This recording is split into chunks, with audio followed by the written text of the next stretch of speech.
Yo, yo, yo. Welcome to another episode of More Than a Game podcast. I'm Courtside Ross, alongside Courtside Ron. And today we have a very special guest, Nate Pierre-Louis from Temple University. How you doing, my What's friend? up, Nate? What's good with you, Nate? What's good, man? What's good? I'm glad to be here. Happy to be here, man. Yeah, Appreciate man. Yeah. Go ahead, Ross. So, Nate, go ahead and tell us a little bit about yourself. Tell us why. A lot of people don't know who you are. Tell us why you feel like you're underrated in a lot of ways. Honestly, I'm gonna keep it honest. I think that a lot of people think that I'm really underrated because, like I'm not really like loud. I'm not really like, like popular because of like how I carry myself. Maybe Mm-hmm. I think that I'm really humble, and I think it's humble to the fault because like I was always taught to like be humble, do what you do best. But on the court, I do what's not really like popular. Mm. And what I'm good at is like what it's not really popular until like you're the next level. And then you got like dudes like Pat Bev or Tony Allen, and you got teams that actually appreciate guys like me. Right. Okay.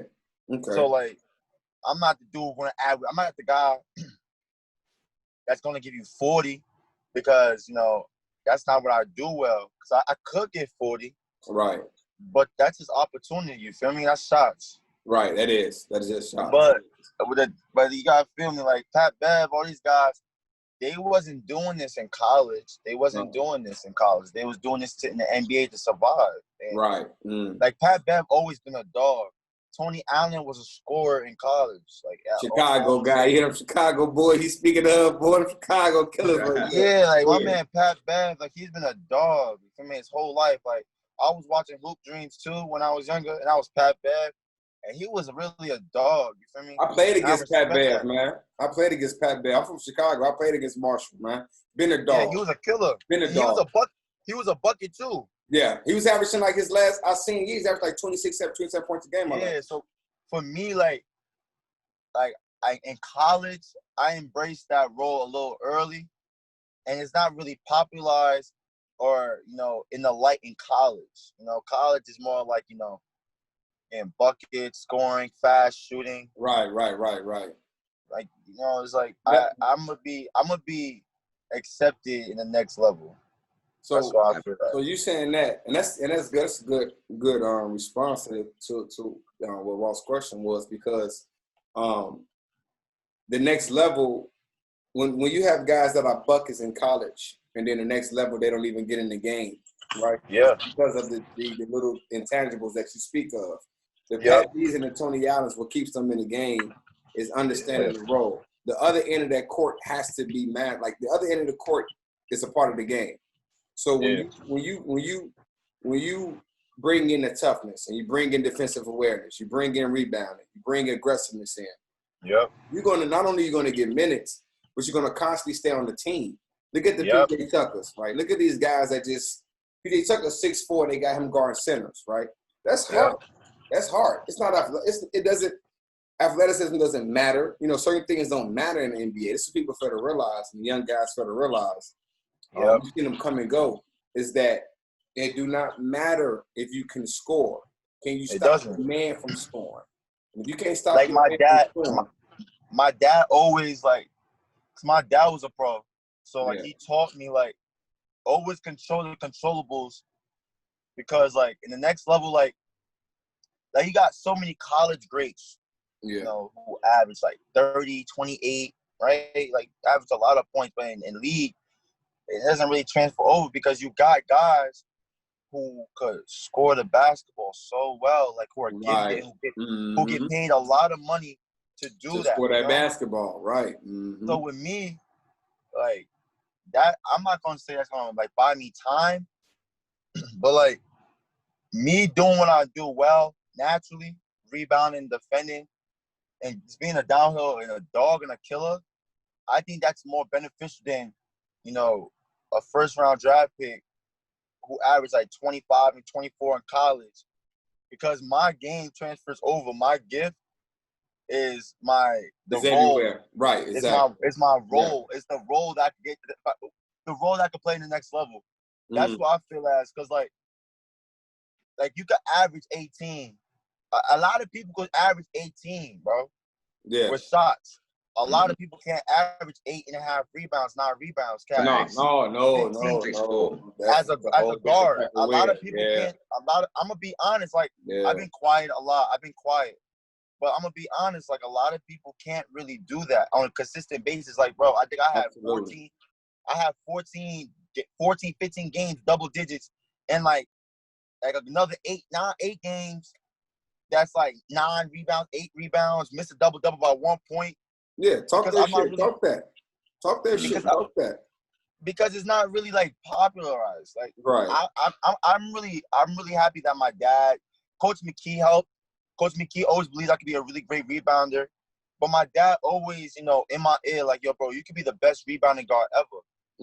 And I always preach that on my Instagram because, like, like Russell Westbrook, I'm a big statistics guy, bro. I'm gonna put out a lot of statistics out there. Like, and y'all probably didn't even realize it. Like, it's all good. Like, Russell Westbrook didn't average a double-digit rebounding or 8 rebounds until 7 years into his career. Yeah.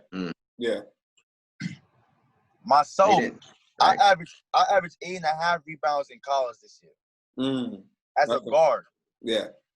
As a guard. And you what, 6'4", 6'5"? I'm 6'3". 6'3", 6'4". But what I'm saying is, 8.5 rebounds in college. 8.5 rebounds in college as a guard. Yeah. Transfers over to the league to 11. It does. 11. It does. Because you got the 24-second shot clock. Yeah, it does. I'm gonna be honest. Like, I'm watching the scrimmages, and I'm like, yo, this game fast, bro. I would have had 5 rebounds in the first quarter. Bro, I'm gonna be honest. Like, it's crazy because, like, I know what I do well, and I know once I get on the court in the game situation, 12 minutes on the clock for a team, I really could be one of the best rebounding guards ever. And right now, I think I'm one of the best rebounding guards in basketball. Yeah. Because there's not a lot of guards doing what I'm doing. No. In college basketball, it's very difficult to average 8 rebounds. That's the confidence you have to have, though. See, the thing is that when you say that and this is coming from another humble situation, when we humble for long periods of times, we don't understand the spurts that God gives us to really walk into our other side.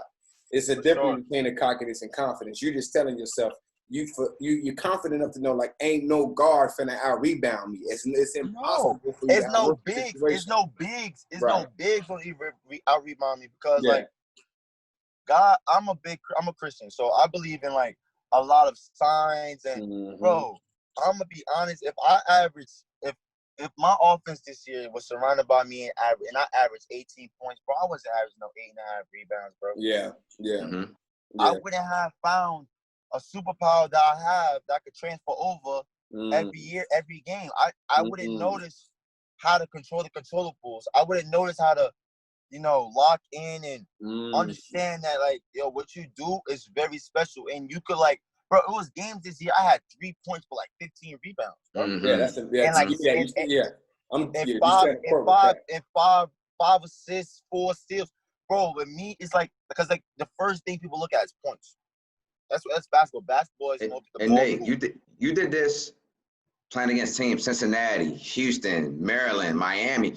The teams you played, these are top Division I schools. I mean, Wichita State. And then I go back and look at Russell Westbrook, right? And I'm gonna be honest with you. I go back and look at Russell Westbrook in college.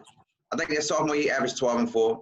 Maybe shot 71% from the free throw line. Bro, you remind me so much of Russell Westbrook. I feel as Russell Westbrook in college didn't rebound, bro. I know that because I watched film. Yeah. Like Russell Westbrook, bro.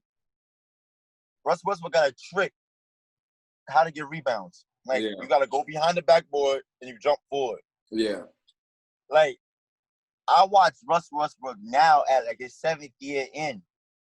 So as a rookie, I already have that mentality of Russell Westbrook 7 years in rebounding wise. And dog wise. And I'm telling you, like, bro, I don't think a lot of people probably do, but like, yo, I sit down and watch Tony Allen. I sit down and watch, rebounders, Dennis Rodman, different tricks, how to rebound. Because, like, yo, bro, in order for you to succeed, you got to know who you are as an individual first. Mm-hmm. I feel that as people right now, like, especially in this dark time of the coronavirus, nobody knows what's going on. Like, people are getting invited to the combine, and no one even know what a combine is even going to happen right now. Right. So, like, with me, like, I'm just taking it day by day, and, bro, watching film, getting better. Like, bring the phone down, everybody, the sun glaring in your face. Everybody know what my deficiency is, bro, and I've been working on that, bro. Ross, we talked about that every day. It was a moment in time we was talking about that, John, 3 times a week, bro. After every game, you know what we had to work on, bro. And bro, I've been working on the dog, and I'm different. And I have my offensive game is a lot different than it was in college. Yeah. I had a whole off season, bro. You know what's crazy, Nate? Though we already know you got to work on your shooting. That. Put your phone down so we can see you a little bit better. The sun's glaring. We already know you got to work on your shooting. We see that. We've talked about that. But I don't think, being honest, the Aaron McKie's offense, first y'all were learning a new offense. I don't think it actually benefited you in a lot of ways, because when y'all played that 5-0 basketball, when y'all play Rose, your brother, and Alani and all of that, that helps you because you can penetrate. A lot of times, Temple didn't have great shooting this year. So with that saying, I think that a lot of your numbers are skewed because you are better than 10 points a game. I think the offense inhibited you from actually, averaging in 13, 14. Yeah. Because sometimes he would start, Hamilton and have him next to Damian Moore, and that didn't necessarily fit you. But when, maybe Rose was on the court, you off the court, there's certain situations you played better. But why do you feel now that after 3 years, you're ready to go to the pros? Why not go back another year? I think mentally I'm ready because I think that, first off, mentally I think I'm ready because I know who I am. I know as a basketball player, I know what I want to do as a basketball player. I know that once I get on the court, I can play with anybody. I mean that respectfully. You know your role. Right. You know your role. I know my role. Exactly, Ron. My role. I know my role. Right, you're right. Like, right. I'm not going in there. I'm not gonna go on an NBA team and like if I play with, let's say, like Kyrie or like KD or like Steph, James, I'm over here, bro. I'm fine. Like, I'm good. Like, I'm really I'm comfortable. I'm so comfortable in my skin that I'm not trying to be y'all. You feel me? Right. Like, I'm not trying to be in there trying to lead the league in scoring, bro. If you have that rebounding mindset, the defensive mindset that you have, you're going to be on the NBA roster, bro. You're going to be on the I really appreciate that a lot. And the thing is, I just need an opportunity.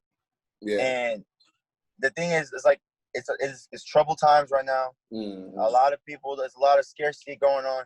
I just know, honestly, in the NBA game, 8.5 rebounds, transfers, at least to 8 rebounds. It does. And because you're getting more possessions, it's quicker. More possessions. Even if I'm playing. And to be real with you, they're not as hungry as they are in college, man. They're not as hungry in the NBA until the playoffs coming, man.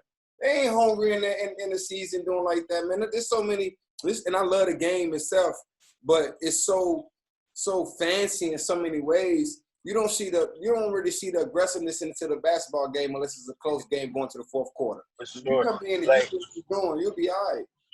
For sure. Like, I just really have to answer the question, Ross. Like, I think I'm ready because, like, I showed them what I wanted to show them. Like, I'm like an unknown, and I'm okay with that because. Oh, but hold on. You're not unknown. The scouts know you. Yeah. Nah, the scouts.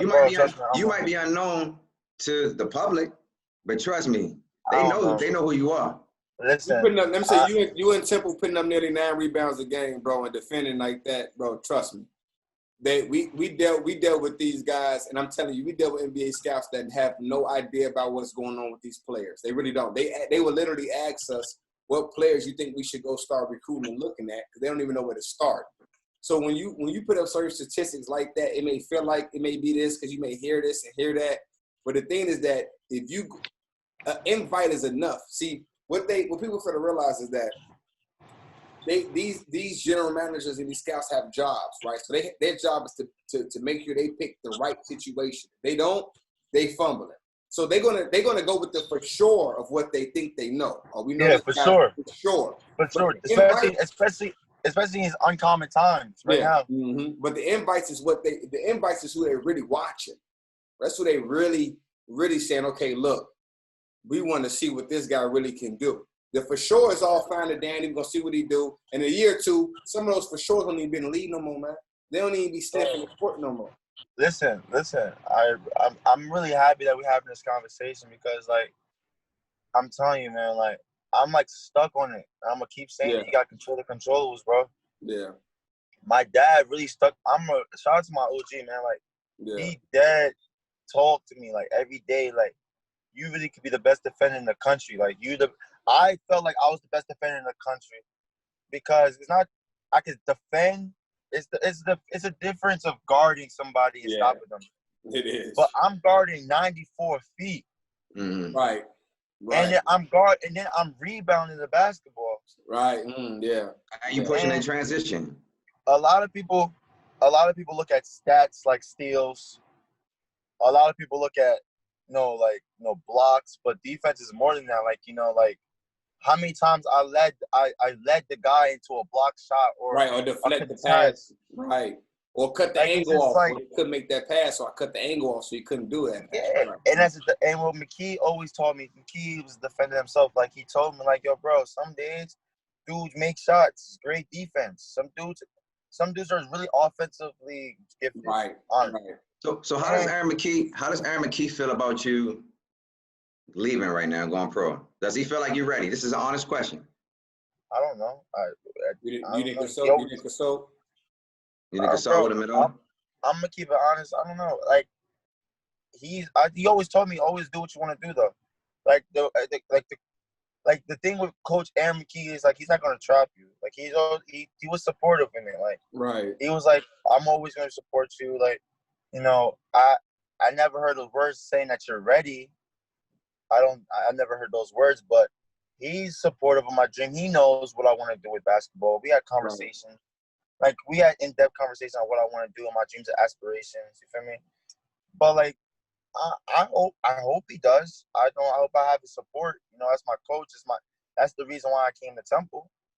So, you see guys like Pat B, PJ Tucker. You see all these other guys around, and they making it pure off heart and trying to. Pat B said he invested $1 million into his career before he even got what he got. Meaning that whatever he made from overseas, whatever he made from every opportunity, he put it back into his career. So, with that being said, because I like what you're saying is what a coach needs to, is what they NBA level coaches love, man. And being around the game for 15 years, seeing how things go, seeing how these ins and outs of it. Once you get into these training camps and once you get to these invites, that's your mindset. You're not finna out-rebound me, and I'm finna stop every possession now. I'm finna make an impact on the defensive end every single time. You're gonna find yourself on a roster playing basketball, man. For me, I don't need to get drafted. Like, that drafted stuff is overrated because I literally overrated. Very overrated. Like, everybody wants that, that draft night experience. I just think, like, with me, I like guys like Sean Kilpatrick. I like guys who had the tougher route because my whole life it's never been, like, nothing easy for me. Like, I've always got out the mud. I always got it, like I always, like, refer to the lesser degree. Like, my favorite, like, I love how I'm like Rocky, bro. Like, how Rocky and Rocky 4. You ever watch Rocky 4? Oh yeah, I watched all Rocky's, young bull. So Rocky 4. Rocky 4 when Rocky was playing against Drago. Yeah. And Drago had, like, all of, like, the high equipment, while Rocky was in Russia. The gear, all that. Yeah. Yeah, and Rocky was in Russia doing wood, doing that stuff.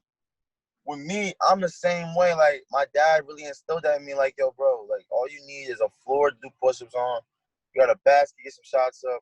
10 feet. Control the controllables. And I'll work. That's all you need. So, like, I don't need the glitz and the glam, bro. Cream always rises to the top, bro. I'm gonna be good, like, regardless. Mm-hmm. And like as you guys said, like you see my mindset, bro. I'm not gonna go out there like trying to launch Tracy's. If I have a wide open jump shot, I'm gonna be wide open. I'm gonna shoot it. I'm a basketball player, like but like I know for a fact, like if I have a top notch NBA All Star, and I'm gonna play defense. I'm gonna do what I do. I'm gonna go out there and try to get like 4 or 5 rebounds straight. No, that's what I'm gonna do. That's just the type of dude I am. I may look up, I had 13 rebounds. I didn't even know. That's what You know happened. what's crazy though? You know what's crazy though? You're the first kid I heard speak like this, man. I'm being honest with you, man. It's crazy because you honestly don't even realize how much the game really benefits what you're saying. Because a lot of these teams, for instance, if you go to the Rockets or something, get on a 2-way contract or whatever, and you actually end up making the team, yo, you're taking so much pressure off of Russell Westbrook. Now that James Harden and Russell Westbrook can leak out, or Steph Curry and Klay Thompson can leak out, because you're going to grab the rebound and push and transition. Everybody loves a rebounding guard, bro. Exactly. It's like you want some Ben Simmons type stuff. And you hate, on the other end, you hate guarding rebounding guards. I know as a basketball player, I hate guarding guys that love to just rebound and move around and do all that. I'm like, man, sit your ass down. Especially in the offensive end, you crash and everything. Man, I can't stand guys like you, bro. I don't want to play with you. I got to be on your team because I ain't trying to do all the moving around. The thing is, man, like, I appreciate that you guys appreciate me, bro, because I really sometimes feel underappreciated. No, we appreciate basketball and good mind. Your mind is on the right place, man. You with that mindset. I appreciate that a lot, bro. We've been around a lot of top players, and I'm telling you, the mindsets don't be nowhere near it. And that's why we see them. They get drafted because a lot of these guys, they already drafted them in high school already who they want. And these guys, and it's a popularity contest. It is. It really is. And these guys, and that's why in a year or two, they do not be on no team. They don't be on the team because look at my man Kendrick Nunn, man.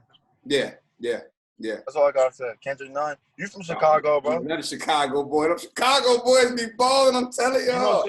Bro, it ain't just Chicago boys, man. Us Jersey, man. Yeah. Man, Jersey got a lot of hoopers. Jersey's very similar to Chicago, bro. Yeah.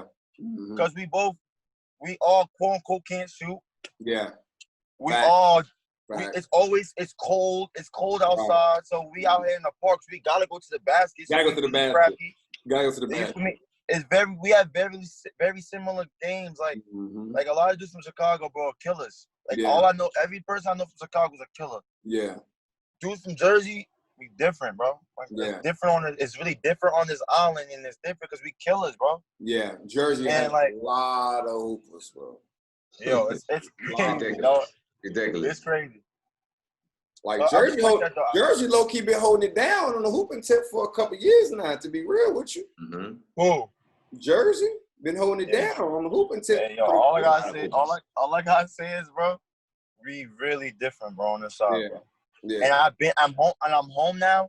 So I've been home for the past like 4 or 5 months. Yeah. I'm back to like I'm back, bro. Like I'm back in my element. Mm-hmm. You know how it is when you're in college. You're in a college system. Mm-hmm. So like you're not really like you're in the system. So you're not trying to like outdo the system or right. So like you're trying to like bend it. You're trying to help your team win. So what's your workout? What's your normal day? What's a normal day for Nate? A normal day for me, I was with the glitz. I'm not gonna lie, bro. In the beginning, I was with the glitz and the glam, bro. Mm-hmm. I was with the glitz and the glam, but I had to come back to Jersey, come back to my roots. Mm-hmm. So in the beginning, it was a lot. The first month of quarantine, when I first put my name in, it was like you wake up 7 in the morning, get shots up, go running. I got to run the Rocky Steps when I was in Philly. Go back home, get some eat, get shots up, run a mile. Then after that, go do hot yoga, similar stuff like that. But right now, take you through a day right now. Wake up at 5 o'clock. Work out 5:30, 6 o'clock. Come home, eat some, go back to sleep. Go back at like 3:15, get some extra shots up. Mm-hmm. Then do it periodically. I'm watching film. And on like after like at 6 or 7, I'm lifting with my trainer. I mean, a lot of things that we've been talking about, you really didn't mention. You're mentioning it, but you didn't say it yet. people don't realize how hard of a worker you are. If I'm not mistaken, I could be wrong. I think I heard Fran Duffy say, the former coach before McKee, said you might have been one of the hardest working kids he's ever had at Temple. Is that true? I'm a dog, man. I'm a dog, man. You don't play like me. You don't work hard, bro. Right. You don't play like me. Yo, bro, I changed my diet. Bro, it's a lot of stuff that's been going on, bro. I haven't shared it to the light yet, bro. It's a lot of stuff. Like, I don't get tired anymore, bro. And I used to get tired. I don't get. Imagine me now. Y'all was saying I look crazy. 94 feet guarding. I was tired, bro. I don't get tired anymore, bro. I had to change my whole diet. I mean, I switched my diet from regular. You know how everyone eat fried. You know us, man. We eat fried chicken. Right. But I had to I always looked at CJ McCollum is a big role model. I love CJ. I love CJ McCollum. How he carry himself and how he is the basketball. Great person.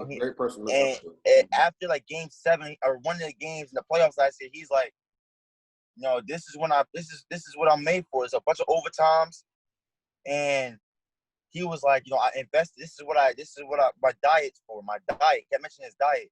So then I'm like, what does the diet mean? So then I watched this documentary called The Game Changers on Netflix, and it's about plant-based diets. So I changed my whole diet from regular to plant-based. So what the plant-based does, it opens up your bloodstream.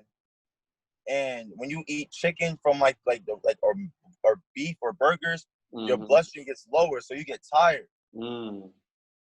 It's science, bro. But long story short, bro, I'm just a plant-based now. That's dedication. I'm starting to learn now. It's more to just hooping. It is. I always carry myself like that. I always try to carry myself like a pro. But now, you're in certain situations, you don't got the college, stuff to lay back, to lay you back on the gyms. You don't have the therapy. You don't have your swipes. You gotta really take care of yourself. If not, you're gonna be off the deep end, Right. So, exactly. The one thing I think you should work on. The one thing I think you should work on definitely is, of course, we already said the shooting, but I think you need to become a better one-on-one player.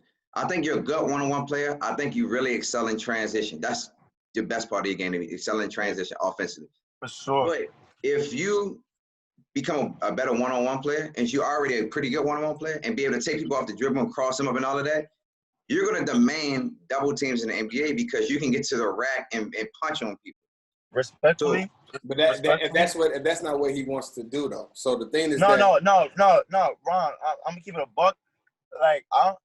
You was right. You're right. I gotta get better one-on-one. But Coach McKee was always telling me yo, bro, you gotta know where you're going. I didn't really know. He always told me, get to your spots. My dad always told me, get to my spots. It's 4 spots on the floor that you gotta master as a basketball player. A lot of people don't know the 4 spots. I'm not gonna say that on this interview. I know the 4 spots. Yeah, a lot of people know if you know the 4 spots, you know the 4 spots. Yeah.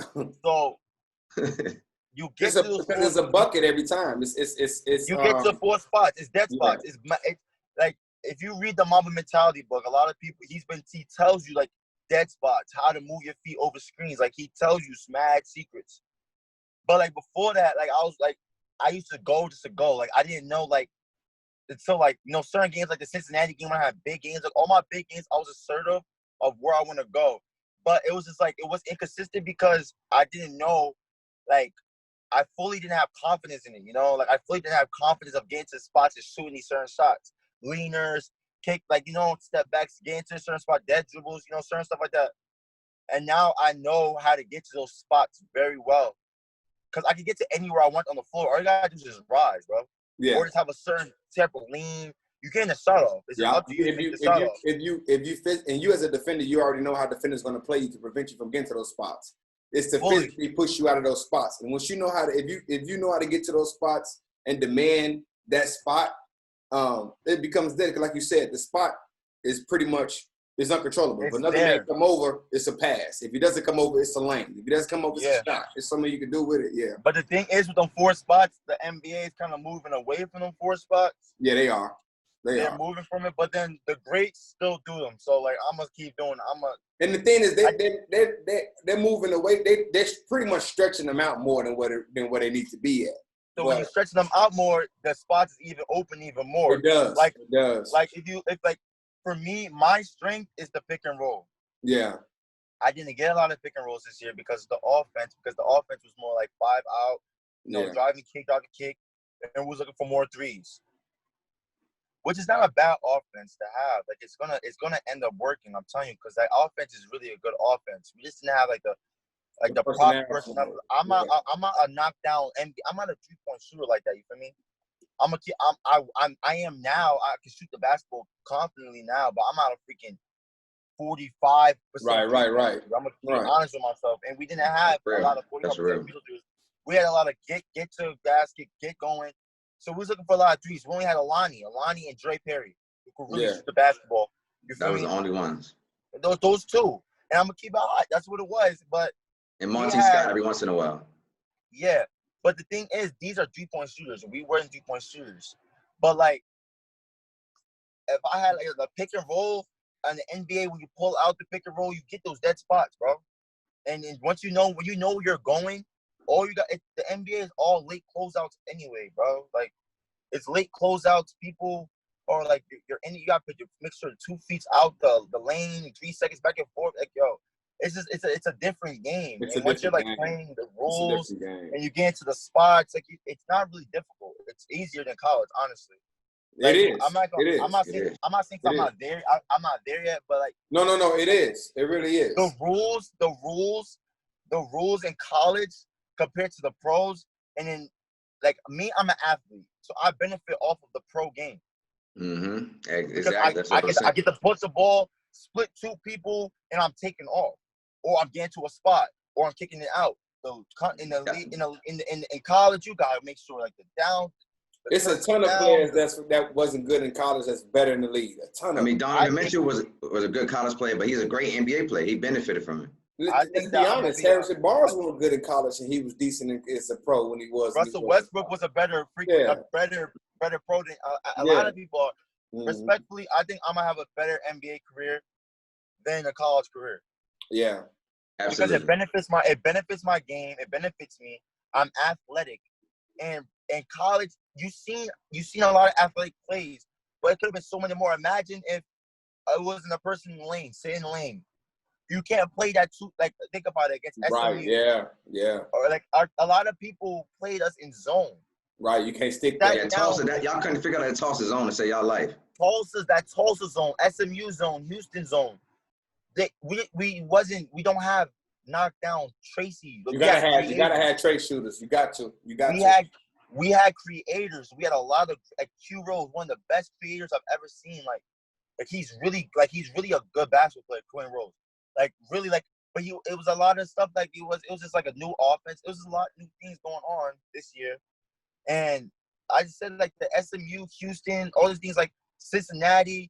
You know, the way they play defense is not how the NBA teams play defense. And like you said earlier, Ron, like the NBA, they really don't care until like your late playoffs. So you can sneak a couple like 18-point games, 20-point games. A lot of them, a few of them. And then people like, and you racking them up, and you're like, damn, I'm averaging 11 points. Yeah, you can. You really can. So you like, really respectfully, man, that's how you get on the scouting report. You do it unnoticed, then before you know it, the next following year you're on the scouting report. I always tell Ross, I said the next year we got to see what he's gonna do because now he's on the scouting report now. You know, it's different when you come in. You seen a good prime example of it was Donovan Mitchell. Mm-hmm. His second year. Yeah. Mm-hmm. That rookie year, he was wailing. Oh yeah, the first 20 games of this season. Right. The first 20 games of this season, he was struggling because he's on the scouting report. How we know what to do with it. The thing is, once you're in the scouting report, it's just different reads, different film. That's all. It is. It is different preparation, but Donovan's gonna be nice with it, man.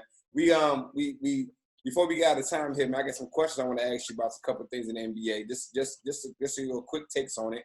Who do you think will win the championship this year? Lakers. Okay. Favorite player? We know that you were mad at me about that LeBron and Kawhi thing, but we not about it. First of all, I was mad at him about that. Don't ever compare that man to anybody, bro. I was mad at him. We'll talk about it. We'll talk about it another day. But Ron, go ahead. What you got to say? Kawhi, bro. I respect Kawhi. LeBron like that. We'll see. Who's your favorite player in the NBA right now? LeBron? The best player in the NBA? Who's your favorite player in the NBA? Favorite player in the NBA right now, CJ McCollum. Who's the best player in the NBA? Best player in the NBA? I mean, CJ McCollum or Russell Westbrook, honestly.